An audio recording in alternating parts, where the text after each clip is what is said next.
ரஜினி, கமல், விஜய், அஜித் அவங்க படத்துக்குலாம் சென்சார் பிரச்சனையே வரமாட்டேங்குது சார். அவங்க டக் எடுக்கிறாங்க, தலையை வெட்டுறாங்க, கொலை பண்றாங்க, ரத்தமா கொட்டுது. ஆனா அவங்களுக்குலாம் சென்சார் ஒரு பிரச்சனையே வரமாட்டேங்குது. கபாலி படம் சின்ன சின்ன படங்கள் மட்டுமே ஏன்? அதான் சார், கபாலி படம் உலகம் முழுக்க ஏ சர்டிஃபிகேட், இங்க மட்டும்தான் யூ சர்டிஃபிகேட்.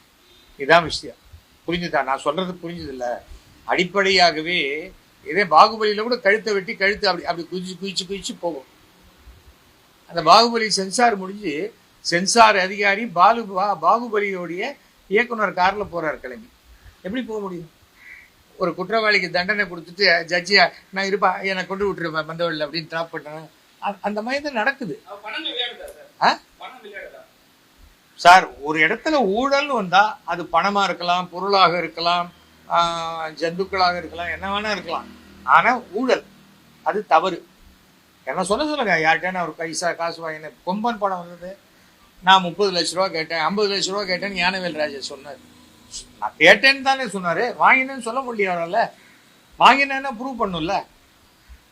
நான் மயிலாப்பூர் எம்எல்ஏ இருக்கும்போது என் மேலே இருந்த பெரிய குற்றச்சாட்டு எஸ் வி சேகர் அந்த பக்கோடா கடையில் டெய்லி 10 ரூபாய்க்கு பக்கோடா ஃப்ரீயாக வாங்கிட்டு போகிறாரு. அது எம்எல்ஏ பதவியே கேவலப்படுத்துற மாதிரி.